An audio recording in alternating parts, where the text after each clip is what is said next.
Welcome back to the Octus Download, your bi-weekly breakdown of credit markets, corporate chaos, and the occasional cruise passenger gossip.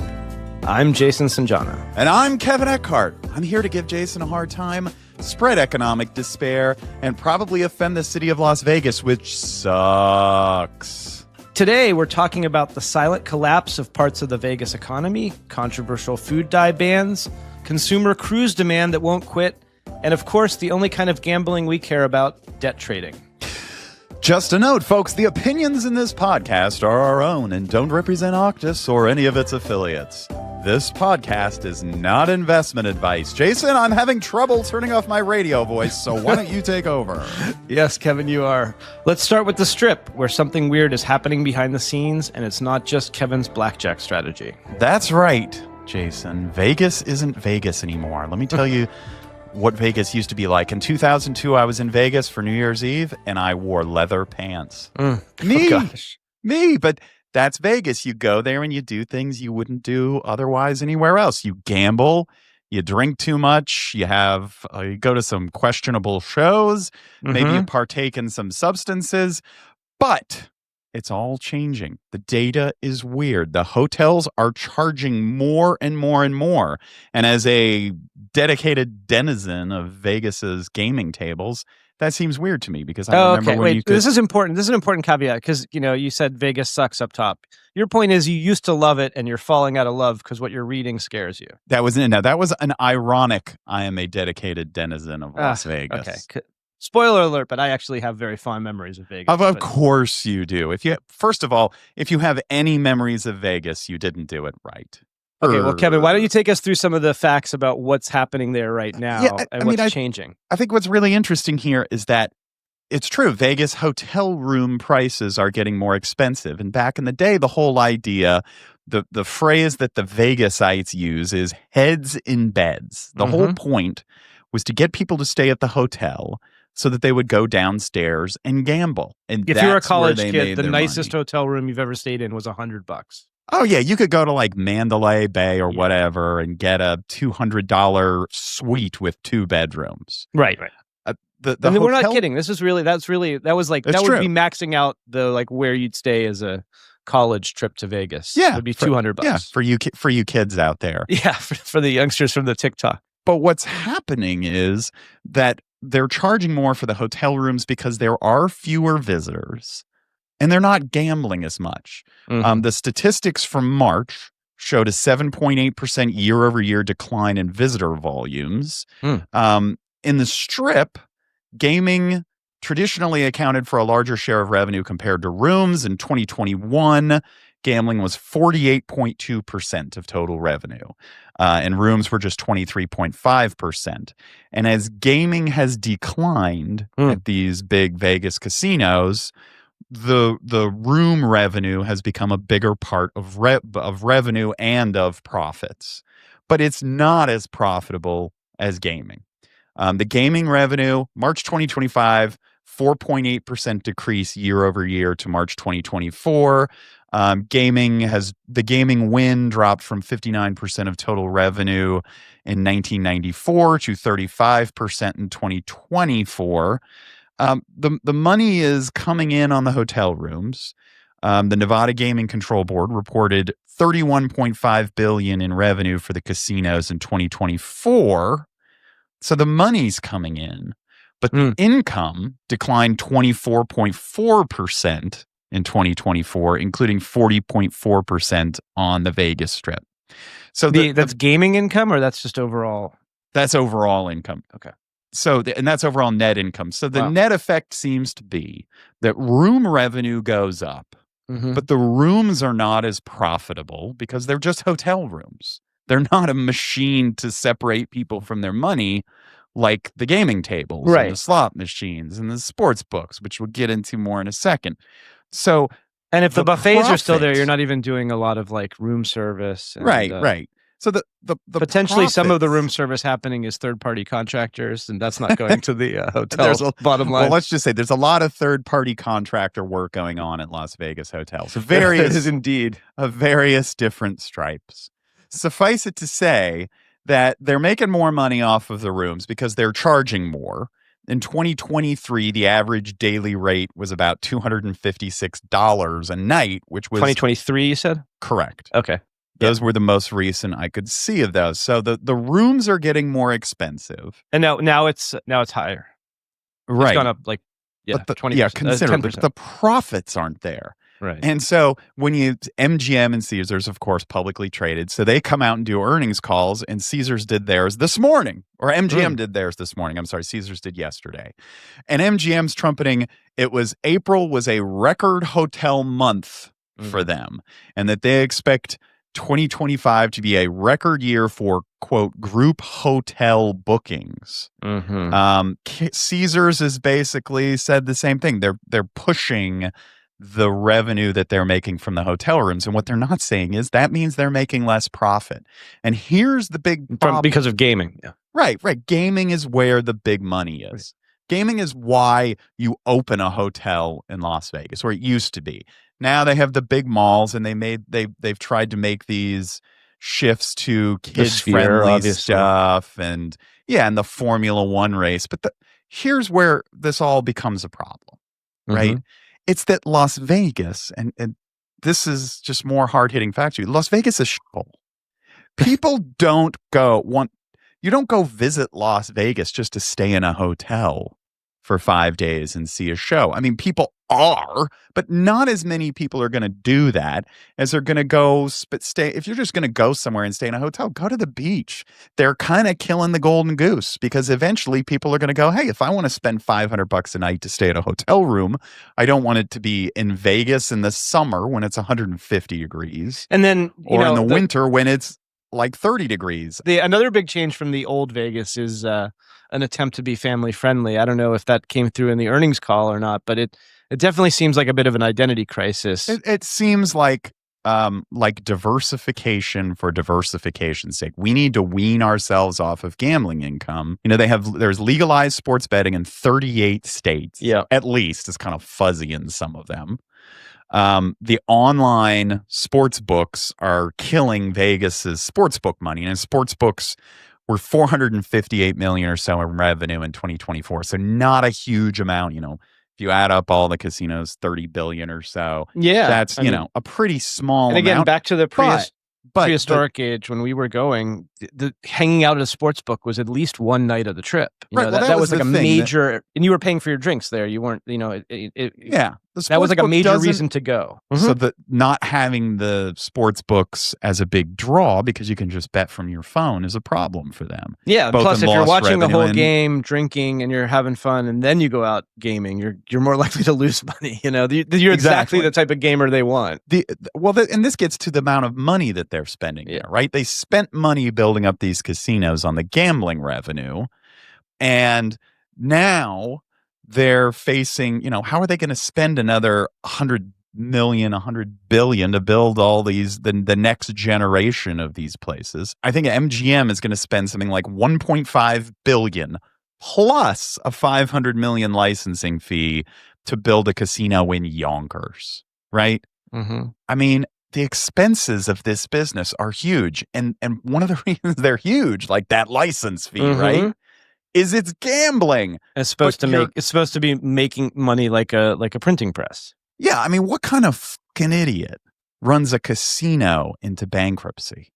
It happens all the way it happens all the time. The current president of the United States. They have a lot of cash and they get levered up based on the cash, and then if things change a little bit, but I don't think I mean, just to be clear, your point about Vegas here is that there's a sort of identity crisis, not that this is some harbinger for the broader economy or that these companies are actually heading towards financial distress, right? Because they're massive. I don't think there's any. Of course, I wouldn't be talking about them if I didn't think they were headed for financial distress. No, I mean, it's an interesting story here because it's like a city or a sort of micro industry that's lost its way in a fashion or brand sense almost. Because I think we're both saying that some version of Vegas makes sense and is fun, but one that tries to be everything for everyone doesn't make sense for anyone. Right. It is. As with everything, it is a result of runaway late-stage capitalism, Jason. It's when money is available, it pours into these casinos. It pours into their construction, their decoration. It pours into more real estate acquisition. Because when the money's there, this is a popular thing. People think, oh, I'm going to invest in a casino. Casinos make money. And you're not. You're really investing in a congested tourist crap hole with crap weather that's only going to get worse. To me, the absolute synthesis of everything that might be wrong with Vegas right now is tearing down the Mirage and building yet another Hard Rock, casino. Because the Mirage was the perfect Vegas hotel for most of the 90s and into the 2000s. That's just your nostalgia speaking. No, the Mirage was great. I saw Siegfried and Roy there. I stayed there 3 or 4 times. My grandmother, Kevin, she would do an annual Vegas trip with my aunt or with her husband, but with my grandfather. And then towards the end of her life, I was old enough to go, and she started including me. We'd hang out. We'd go see shows. Siegfried and Roy, Danny Gans, who was a comedian there. I saw Tom Jones play one of those rooms. Incredible. He was just in case. So old.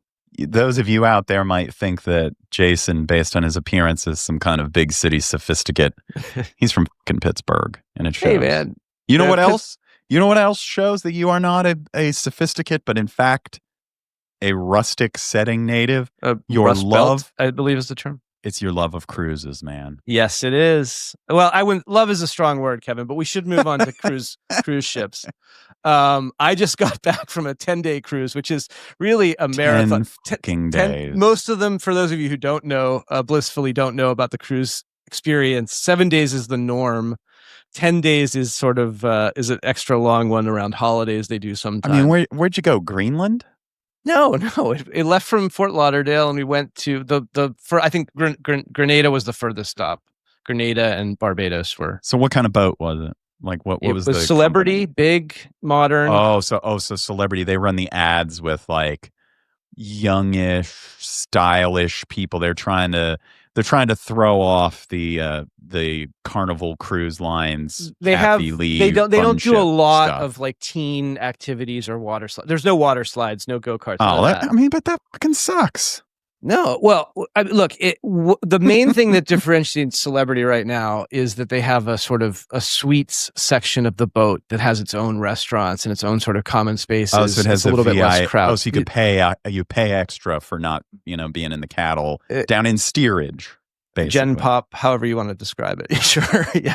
I mean, the way they say it is a ship within a ship. But Kevin, what we were going to talk about the cruise stuff, not just because I was on one, but because it's actually a pretty interesting financial story. The cruise industry is surprisingly strong. Demand remains surprisingly strong, even as the broader economy shows weakness across the board, I'd say. Inflation's gone up. The price of these things has gone up. The demand stayed the same. It's picked up, in fact. Like this Celebrity, for example, they're booking these the suite parts of these boats out a year or more in advance. Yeah, and they got tricky ways of keeping you from walking away from getting your deposit back. It's pretty interesting. You pay a pretty small deposit, all things considered, and they definitely try to get you to do it while you're on board. But what's interesting here for our it's like selling timeshares at a timeshare. It happens. Look, I should say from the beginning, just in case people are horrified, I did not cruise before in a different part of my life, but we're down here in South Florida already, and own it. It's a pretty good thing to do with multi-generational trips. You can see a lot of people together at the same time. We're going to post online actual photos and videos of Jason's trip. So I took some, not with me in them, but I did take some of the club, passes for the club on this cruise. This one in particular was a little bit more geriatric than I was used to, and the club scenes that I shared with Kevin and our producer Tanya is 3 or 4 50-year-olds really dancing their heart out like Elaine and Seinfeld, and then 200 people sitting at the bar watching them dance. It was like just 4 Mon Mothmas on the dance floor to foreshadow. To get to Andor soon too. But look, Kevin, I just got to say something first. As far as the financial story that's going on with the cruise industry, for Octus and before when we were reorg, we had these cruise companies on death watch during the COVID times. they did not get bailout money because they were foreign flagged. They had no business. Everybody was unsure if they would even people would come back and want to be on cruises again. There was people arguing that like the industry was dead. I'm sorry, Jason. You have to start over. I've just been daydreaming about you dancing on this cruise ship to this terrible music. Tanya, if we have some of the music, you got to play it. Play it right here. Just so everybody knows, if you're listening to this music right now, I did not dance, but I watched some very bad. Start again. I think this is much better with the music going. So, Kevin, we thought at Reorg that the cruise industry might die entirely. Instead, within like a year of COVID, people were back on the ships, and now they have demand across the board. Again, now that we're Octus and we're covering even companies that aren't in distress, we get to keep following the cruises, which is great. There are companies that aren't in distress? There are many, like these cruise companies, and they did earnings last week, and Royal Caribbean says it's booking.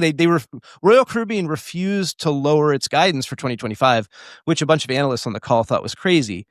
But Carnival also did well and on their performance versus plan and their projections, I believe, for the rest of the year. Carnival's a sort of different market. Norwegian was the exception. They actually lowered their guidance and missed their projections. They lowered the guidance, citing macroeconomic uncertainty and softening in 12-month forward bookings, particularly for premium voyages. And that's an interesting thing. I think, now that I've been on a couple cruises, we've been doing this once a year with the grandparents. No, you've never been on a cruise before. You hate cruises. You go every year. I went on an Alaskan cruise in like 1993. Oh, the Alaskan cruise, the classic hipster cruise. A 9-year-old. They didn't even have the word hipster back then, Kevin. Wow. Here's the thing. Norwegian's flagging premium demand. At the same time, the Four Seasons is rolling out a fleet of their own ships that's going to charge $20,000 a week for the beginner suites. That's the White Lotus brand, for those of you who don't know. And there's also a there company called Explora. Should be a White Lotus on a boat. I definitely could be a great season. You'll never be able to convince the actors to stay on a boat like on a cruise ship long enough to film the show. Well, I think they'd have fun. I doubt they would have fun. There's also a huge issue about. You're the cruise guy. Sell me on it. Tell me why they would. Tell me why. Jason Isaacs or Parker Posey would want to be on that boat. Well, Kevin, when you get to a certain age, sometimes you want your vacations to be easy and stupid and not challenging and logistically. Mission accomplished. There's no way you didn't go on a cruise and it's changed a lot. I went on one 3-day cruise, and this, of course, I was living in Miami too. Got horrible norovirus. Oh God! And never went again. 3 days of just the most disgusting, awful thing. Now, but let me say this. 20. I was okay, so that's a whole different side. The 3-day cruises to the Bahamas that are basically like booze cruises. That's a whole different thing. I knew when I knew the cruise industry, and we were covering it. Now, I was covering it. I was neck deep in the cruises because these companies during COVID went from having zero debt. Yeah, they had the debt. It's really not a really good business. They basically get free financing to build the boats from like the Norwegian and Danish governments, the shipbuilding countries. They basically South Korea. Free they basically stretch, sure. It's like trade debt, or trade financing, like international trade financing. It's very low rates, unsecured. It's like grants basically. And yet suddenly they're burning $125 million, $200 million a month driving boats in circles to keep, because nobody wanted cruise ships to, even with just the crew on, to come anywhere near. I tell my norovirus story to my wife, and she says, cruises will be fine. I said, why? She's like, my dad, her father, he was a big band guy, and he would do cruises. And she said, once he got norovirus for like 5 days, and he booked another cruise. He'd go on these cruises and play for the old biddies, and he loved it. And I'm like, he got that sick as that does. She's like, cruise people are always going to cruise. Cruisers, they're crazy. The question is the high end, right? Well, because I remember there is like 10% of the population that is exactly that, which will spend their disposable income to cruise. They bring these magnets because stateroom doors are metal. So there's these little things, these weird things about cruise culture that I realize now, and I'm going to get I'm gonna get pilloried for how lame Do this it. Did you get a magnet? I hope. No. But there's these people. They'll be like, Frank and Jenny really need this cruise, and then they'll have all these other little magnets on their door, like it's their overloaded like refrigerator in their Midwestern. It's like a dorm door. House. It's like a dorm door. They should but put for up like a little whiteboard 55-year-olds. on Yeah, no. They have them. They have magnet whiteboards, and they'll like leave me a note. I did not see any pineapples for those of you in the. But I think that's another angle to the door stickers. Did you see any eggplants? I don't know. Peaches. But no, these are straight non Las Vegas style. Like, we just want to bling out our door because we love cruising. It'll be like. This is like Disney adult. Mark and Kathy really need this cruise, and then it's just a picture of two Mark people and sweating. Kathy are on another boat again. Oh, it's Mark and Kathy. They were here. Okay, they did that. They were married. They had their 10th anniversary. In Gen Pop, if you will, when you're not in the sort of ship within a ship, and people are fighting over chair space, they sell these very, very large, very colorful clips that people put on their chair to ostensibly to hold their towel onto the chair because of the wind, but really it's like a way to block off the chair for yourself for however many hours while you go and like change a catheter. Then it's a big ocean. Your clip's going overboard, motherfucker. If the whole time again, if I was you saw on a clip, you just I was on a cruise for 3 days. Yeah. In the entire time, 72 hours, in between vomiting, I was thinking, I really, really want to throw something off this boat. Like, there's just a human inclination to like be in a big boat out in the middle of the ocean. Well, when you're on it with your entire extended family, there's definitely a human inclination to occasionally throw yourself overboard because you're tired of having the same conversation with. Like, if I was a kid again, that's what I'd do. If I woke up tomorrow as a 12-year-old, just throw stuff off. You can't. I would book a cruise. Because that's one of the things you can get away with when you're a kid and not an adult. Like, crap in your pants. Most of them are built so that if you were to jump off of your stateroom balcony, which a lot of the rooms don't have, you'd land on the deck below where the emergency ships are. Fun fact too, that's an interesting one. There are not actually enough. They have all those brightly colored like proper ships for if it's going down that you get into. There's only enough space in those for the passengers. The crew has to go into something that's like basically like an inflatable giant slip and slide that they put like 500 people at a time on a big circular raft. That's I'm gonna go to the judges, but I don't think that's so much a fun fact as a horrifying tragedy of capitalism.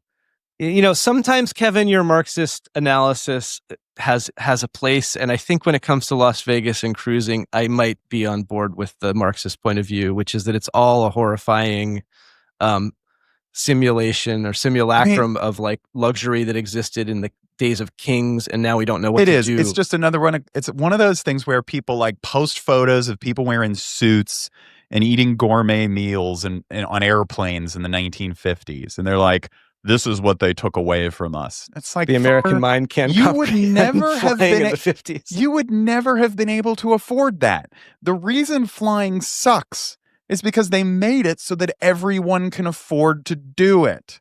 And you're gonna have. You would have to done lose. It once or twice over a course of 5 or 6 years. You wouldn't be doing it every 2 months. For fun. They still have fancy planes with shit like that.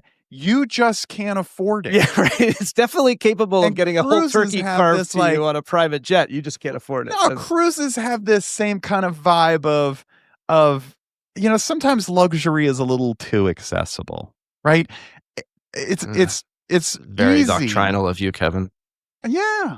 Well, it's true though. I mean, there are people retiring to live on these fucking boats. Yeah, the ones where you buy. I think that's more just like something on Instagram. I've never actually. I think people do that.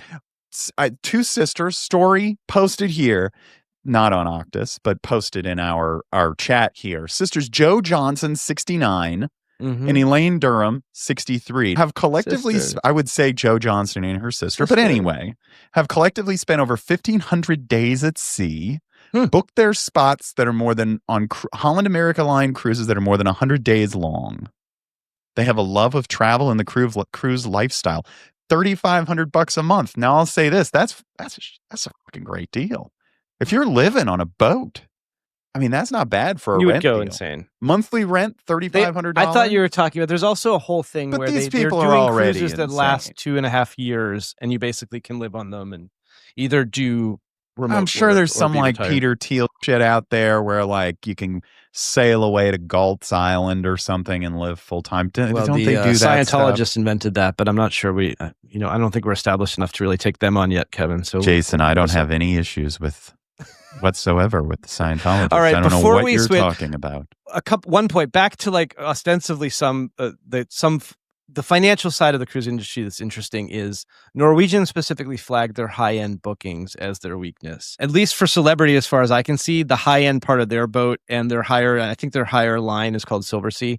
They are wildly popular. Like I said, the Four Seasons is rolling out an entire sort of suites-only ultra-luxury ship that appears to be booked already for sailing next January. So is Norwegian just having brand troubles, or is there something, or are we going to move into more of a mid-tier is better than luxury cruise thing? I think we'll have to see. It's still cruising. You're not cool anymore. I know. You're just like me. You're 48, 47. I'm a little bit more in the late 40s, but sure. 47. You're in your late 40s. I'm in my late. I got mid-40s. some money. I'm lazy.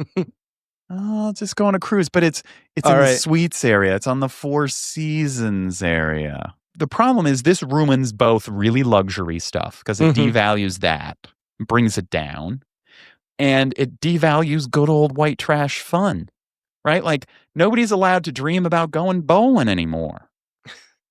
I grew up bowling, and there was never a moment where I don't think people said bowling was the highlight of their summer. But the people at that bowling alley thought I know rich you had people were having a better time. But I think you still went on vacation. Well, no, I'll tell you what our vacation was. We went cruising.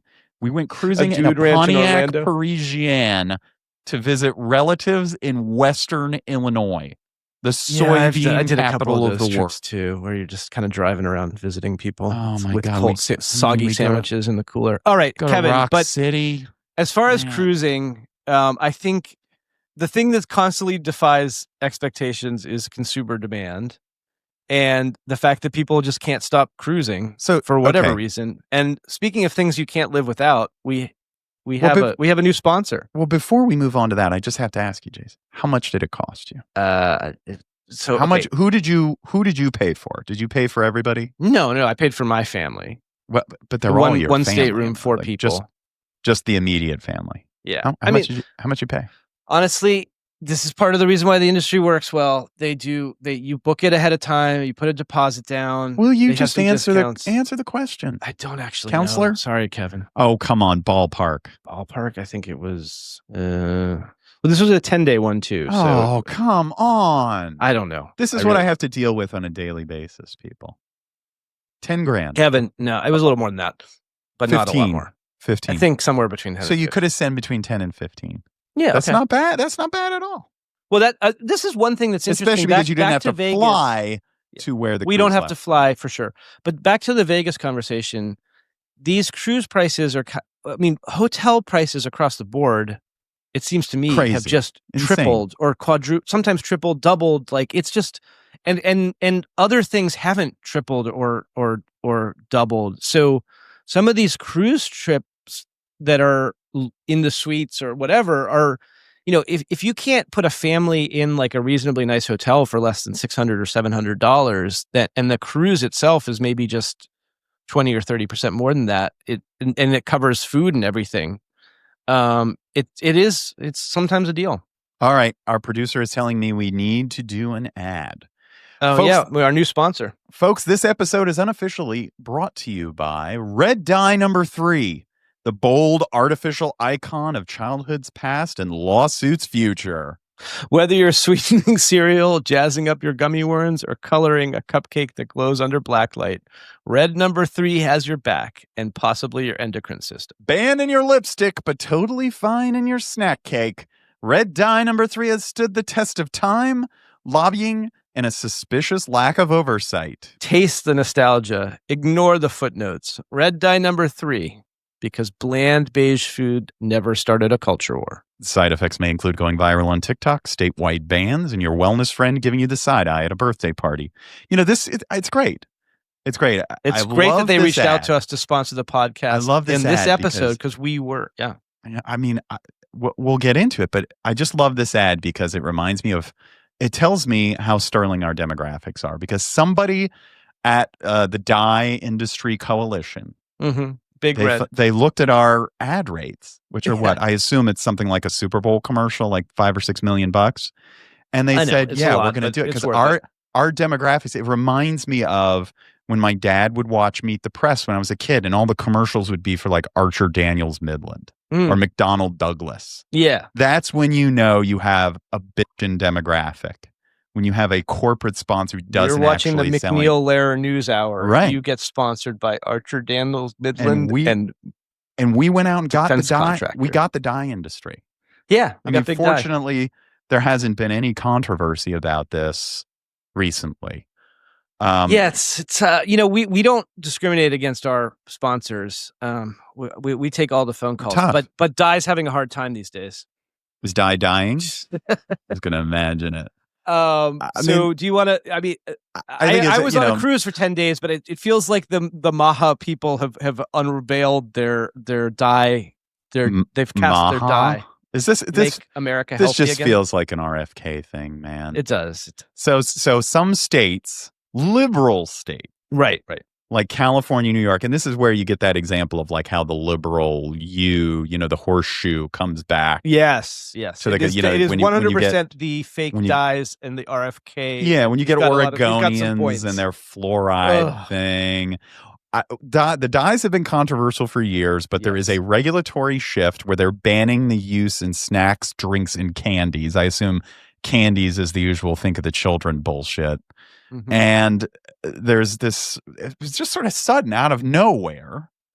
There's this, we're banning these dyes. When I was a kid, yellow number 5, people would joke about if you saw yellow number 5 that you should like not, it was like a funny thing. Well, I remember when they took red number 5 off the market. Okay. And they took away the red M&Ms. No, when I was growing up, there was no red M&M. And they brought it back like in the late 80s. You're right. I mean, imagine that. Just brown and green and God, it's terrible. But now we're looking at that nightmare all over again. I guess it's like the 70s and 80s are truly, we're in stagflation territory here. Everybody is talking about this online. Companies are like trying to figure out how to reformulate it.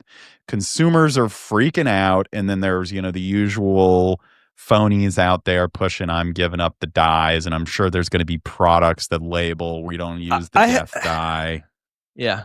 I lived in Stockholm in Sweden for a couple of years, and one time without kids and one time with a child. And one of the funniest things when we got there with the child was like, we were like, well, shit, what are we going to do for like lunch? Like we'll just do some mac and cheese, some, box Kraft mac and cheese. There's no Kraft mac and cheese. Do they call it? Okay, so they don't have the actual Kraft stuff. I was curious as to whether they called it. And they don't even have the concept of the you don't get a box with a bunch of powder that you mix with hot water, with soggy pasta. Yeah, because of the dyes and whatnot. It's undoubtedly you feel like you're eating healthier when you're in Europe. So something's wrong with the regulatory regime and food in the U.S. Oh, well, I mean, the problem is I don't think that gets you to everything that RFK Jr. wants, of course, or the fluoride and all that. But like, anybody who spent any amount of time in the EU realizes that some of these regulations actually help improve the quality of life of everybody, and it's not the worst thing in the world. I hear you, Jason. I hear your Europhile, namby-pamby. Please take me back. Euro-loving. If you're listening. Sympathies. I know you're off to the bar to watch the Premier League at 7 on Saturday because you're going to say lads and blokes.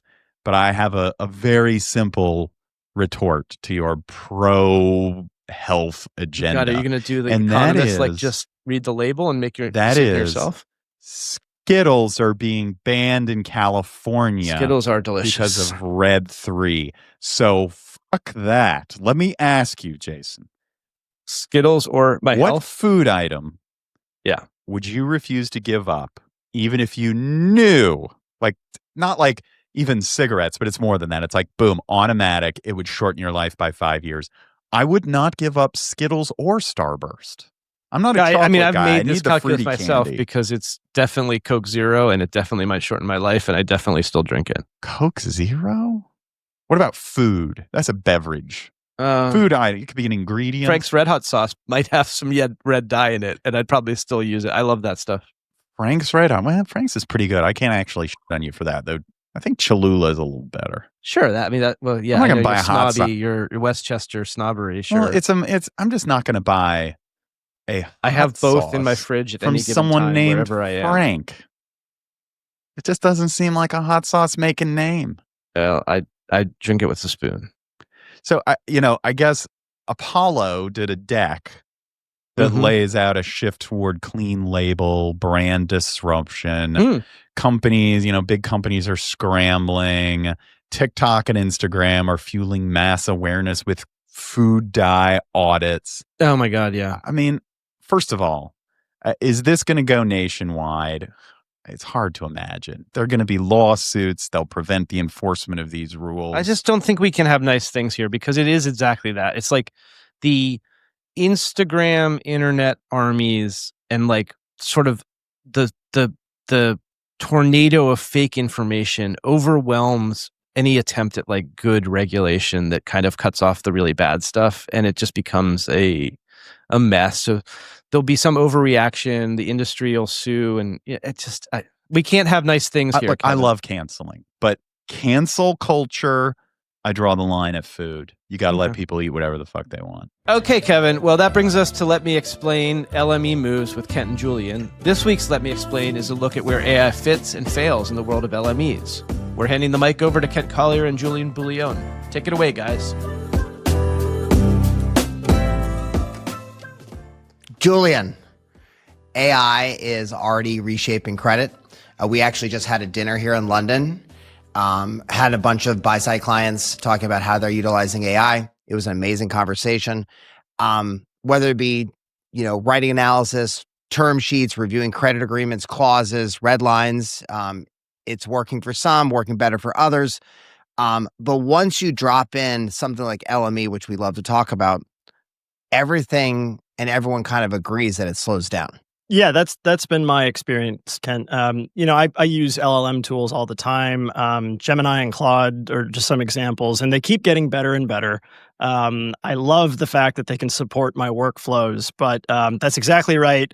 They do great work with individual instrument analysis, and what I love about it is you can actually train it up on your preferences and your own sort of concept of definitions and defined terms.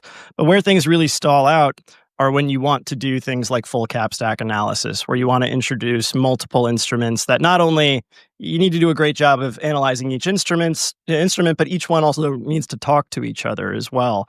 My view right now is that LME analysis is kind of a frontier that AI tools have yet to really cross. Maybe we're getting there, but in the meantime, I think that buys time for lawyers to really learn how to use the tools. Yeah, I posted this earlier this year. I think every CEO needs to become their, either the chief AI officer of the company or the chief AI evangelist. And one of the things that I found, especially even from the conversations last night, the people that are getting the most out of this tooling are the ones that are using it the most in their daily life, right? But at the end of the day, what a large language model is a statistical model. How a transformer works, no one really understands. And we were using some examples earlier this week. They don't really analyze anything. They're basically saying what word is most likely to come after the previous word based on every other word in that paragraph or in that context of the number of tokens put in. So they're predicting the most statistically relevant word, but that doesn't mean it's going to be helpful for something with a data set as limited as credit agreements. Yeah, that's right. It's funny because there's still plenty of BSL documents out there, for instance. There's a decent data set that you can use to train up an LLM, but most of the action and most of the exciting terminology, I say exciting, but really it's the kind of terminology that a lot of market participants dread seeing in their agreements. All that stuff is happening in the private markets. It's happening behind the confidentiality wall. And you're not going to get, your LLM models trained up on hundreds and thousands of those docs. And so, for instance, one of the newest terms that people are very concerned about in BSL are prohibitions against lenders entering into cooperation agreements. I don't know if an LLM would even know to look for something like that unless you trained it ahead of time, which I guess that actually, it's an interesting question. I mean, I guess the way that they work based on predicting the next most statistically likely word, it probably doesn't do too well with unknown unknowns because it doesn't have the data set, right? Yeah, I mean, one of the things that I've tried to explain to clients is that when the underlying documentation is changing so much, there is no pattern recognition. So if you look at just the technology, and I'm not talking about the term technology like the new OpenAI model or the new Gemini model, I'm talking about technology inside credit agreements, that has changed so much over the last 5 to 6 years. Right.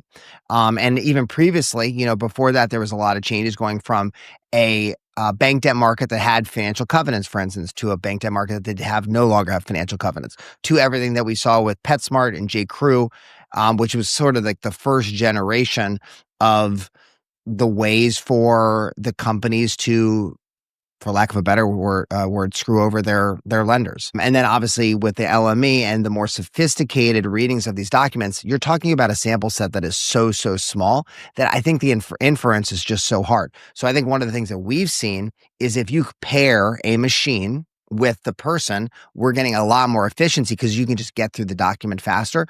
But the nuts and bolts of the credit agreement around something like LME, you need a subject matter expert to really actually get the analysis done. Well, so I like what you said about pairing the expert with the machine. And I know that you use these tools in your day-to-day life. And I know that you've got some views on prompting, which is, I mean, there's terms thrown around like prompt engineer. I mean, I think that maybe even be a job description now at some companies. But what are some ways that maybe you use prompt engineering, or that you think lawyers could learn to use prompt engineering to actually make that union between man and machine?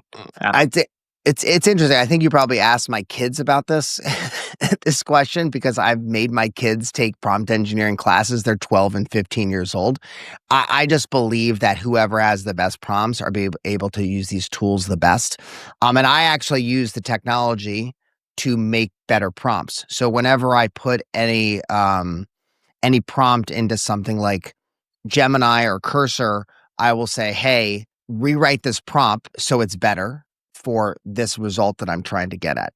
So I think at the end of the day, it goes back to the set of information that you need. I think I could go and build a large language model on top of every SEC filing and do a really, really good job on building an extraction technology for, say, executive agreements, right?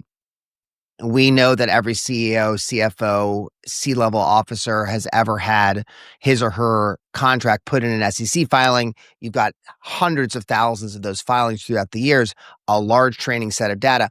I could build really, really cool prompts off of that saying, hey, I want to see the average trend of severance payments for executives with more than 10 years of experience. It's going to pull that data very, very easily.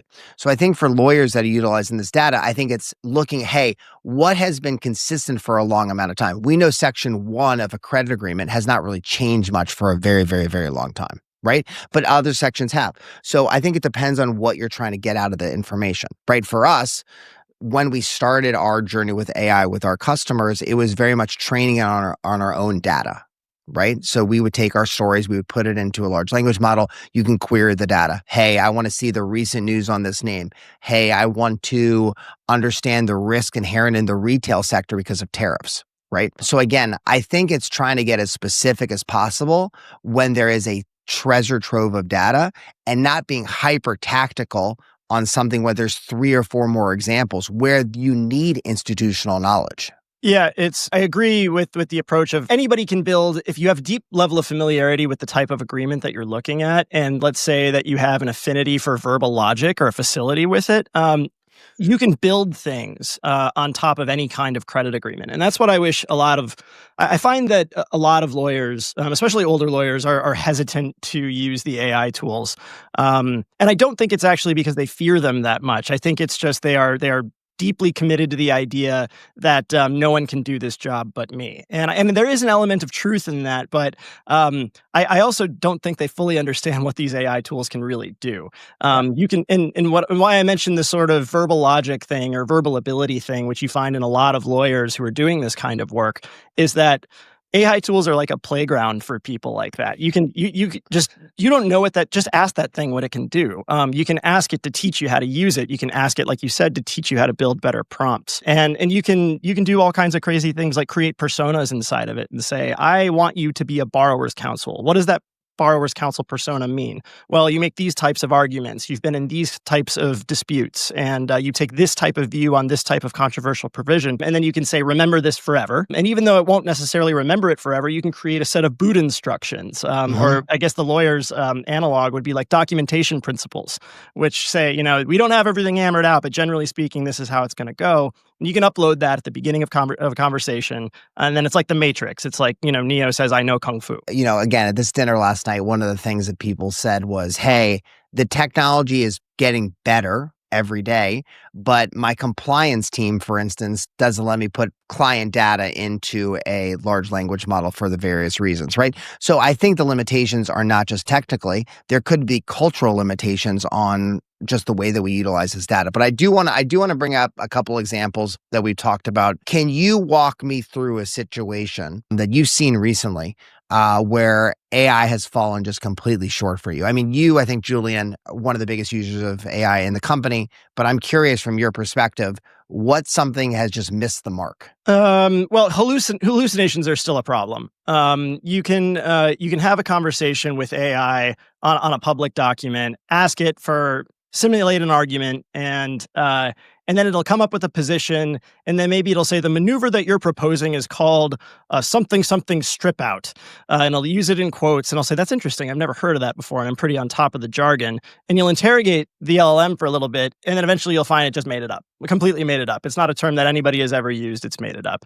That's one example that I run into fairly frequently, and I'm trying to train out of it. The other, though, example is the sort of full cap stack analysis. For instance, I don't think an LLM could have predicted the AMC LME from last summer. Because the reason for that is not only would it have involved reading every single instrument in the structure, which included 1L debt, 2 series of 1L debt, 2L notes, it also would have required reading an intercreditor agreement. So then or multiple intercreditor agreements. Yeah. So you're talking about the relationships between those instruments. What ultimately ended up happening was very complex, so complex that it's being litigated. I'm not confident that an LLM could have even put that transaction on my radar. What it could have done is it could have helped me chew through each one of those instruments individually, put together the classic lawyer's covenant grid, and then start making, human conclusions from there. But that's one example where I think human lawyers are here to stay. Yeah, one of the things you've said to me is that it's an assistant, not an analyst. I'm going to put that in like the famous Julian quotes. I love it. And I guess one of the traps is, and I think one of the sort of siren song of this technology is that it's quick, right? It's fast. But, our clients and our law firm customers, clients, they're not paying them for fast, they're paying them for correct, right? So how do you think people are going to balance that going forward? Yeah, well, people sort of it's something people probably don't like to talk about. And from people, when I say people, I mean people who work at law firms. There's already an element of that going on. I guess you could call it trust arbitrage, where partners make money at law firms by relying on leverage. Leverage being the stable of associates that they have that do a lot of their work, and you learn how to trust those associates through their long career. I mean, you spend time with them. You go to dinners with them, you maybe go to their weddings, and then you also, though, understand like where they're coming from a human element, right? You understand what the incentives are, and you also understand what's at stake if the associate messes up. The AI, if it messes up, what is it going to get fired? Is it going to lose its home? There's no. And what are you going to tell your client? What are you going to tell your client when the AI messes up? Right, exactly. You're going to say, I relied on the AI. I mean, no, there's a spectrum to it. I mean, I think there's an artful way to do it. The wrong way to do it is to do what a lot of, let's say, you read about these lawyers in the news who file AI-generated pleadings that cite to cases that don't exist. I mean, obviously, that's the wrong way to use these tools. But there's another end of the spectrum where you deeply understand how they work. You understand, what confidence level you can have.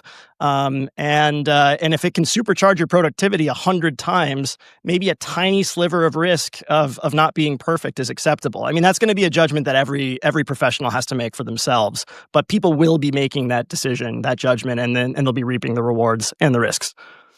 And I think I think this is just, I know you used an example, but I just want to share an example just from our technology team that you've probably been aware of, Julian. One of our prompts to extract one section of a credit agreement, that prompt is 5 pages long, right?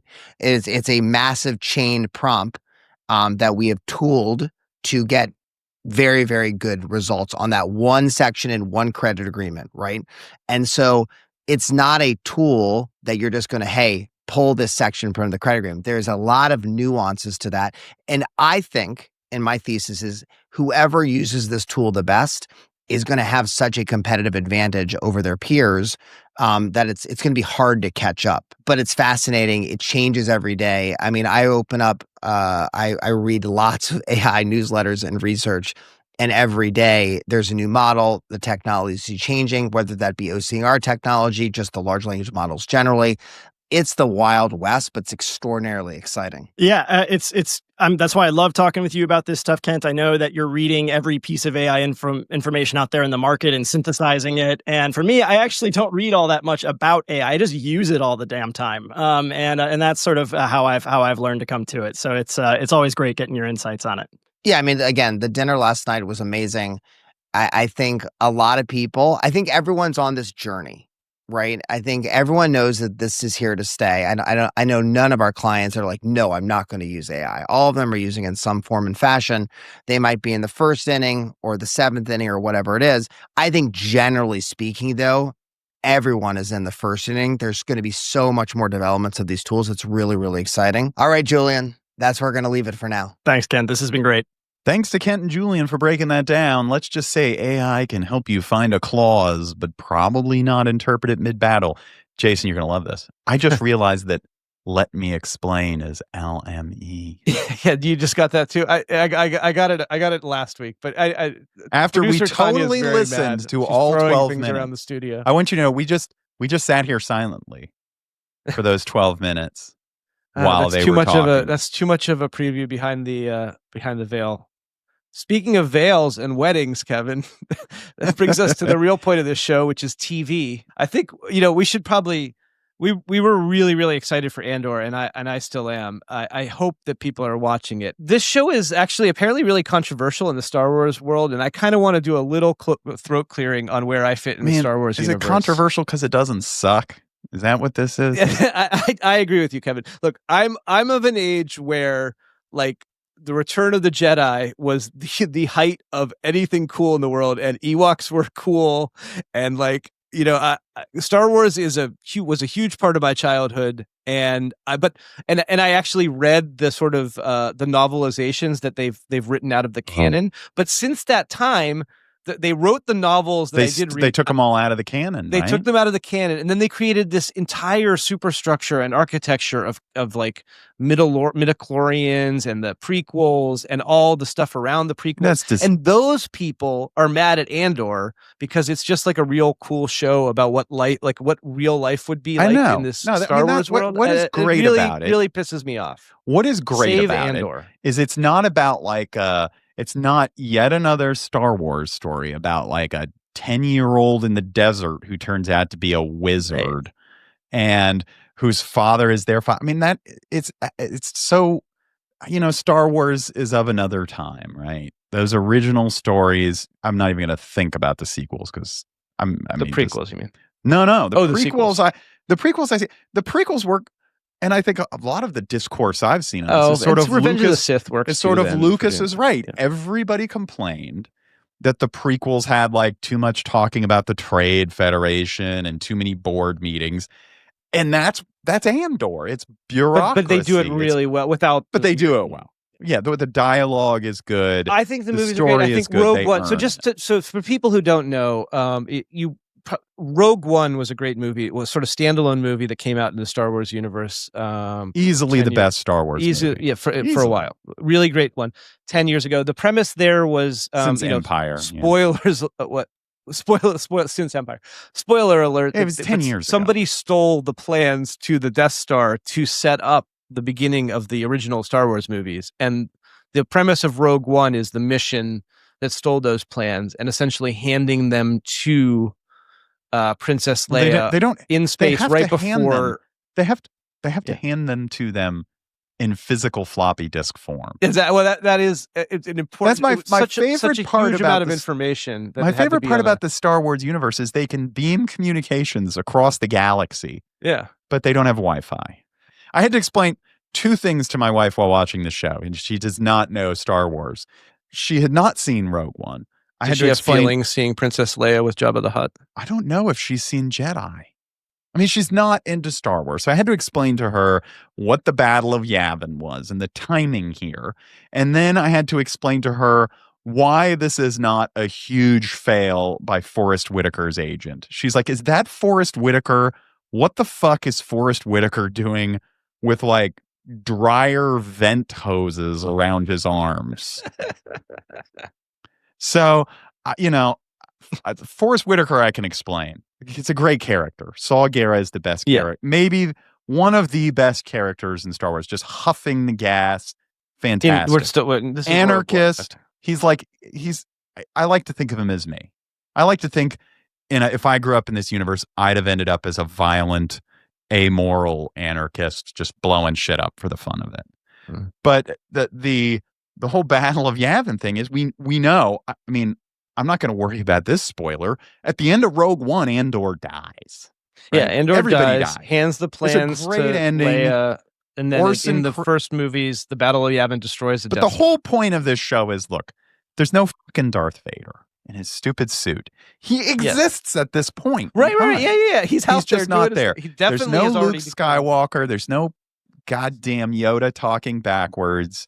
It's a real show about Samuel L. Jackson, the sort of prequels. Gradual decay of an inept, centralized, bureaucratized government. That's all for episode 6 of the Octus Download. If you were expecting clarity, that's on you, brother. If you're expecting endless shrimp, Las Vegas lasers, or Axl Rose at a $5 blackjack table, also on you. Don't forget to like, follow, or gently critique us in your group in your group chat. Oh, did you read that article about group chats, Kevin? We should talk about that next week. Nobody puts me on. Do you think people invite me to a group chat? There's an article that came out last Friday or the Friday before about how essentially the entire all these different sort of elite influencer circles are run by 200-member group chats on WhatsApp and Signal, and the finance guys have one, the journalists have one, it's good. Let's keep them all in one place where we never have to hear from any of them ever again. Unfortunately for us, apparently these group chats all sort of radicalize their people to the right, and that's why we have our current situation. But setting group chats aside, as always, thanks to our producer Tanya Hubbard for turning cruise notes and Vegas rumors into something you can actually listen to. In case you were wondering why I made clear that I don't oppose Scientologists, our producer, Elton Hubbard. Oh my God, Kevin, you didn't notice that? The Sea Org. Been nice knowing you, brother. Tanya, you're going to be going on a cruise telling me, for Kevin, a while. That Tanya grew up on the Sea Org boat? Absolutely. Elton Hubbard. Well, it's amazing she's recovered so well from that because I've heard some stories. But Tanya does an amazing job with this every week. And thank you, as always, for turning this into something people can actually follow. We'll be back in 2 weeks. Unless I've finally convinced Jason to do this every week. Come on, man. I would like to. Or we're stuck in an unsecured carve-out with no out clause. We should try to go weekly as soon as possible. Absolutely. Oh, folks, you just heard a breakthrough. See you all next time. Bye-bye. See you all next time. Thanks for joining us. One last plug. Ray Dalio, I know you always stick to the end of these podcasts. I think you're the guy to talk to about nice tickets to see Dead & Co. at the Sphere in Vegas, because it seems like you're just find me on my socials. I'm happy to go with you or separately, but we should definitely Dead & Co. at the Sphere. All right, we got to talk about this next time.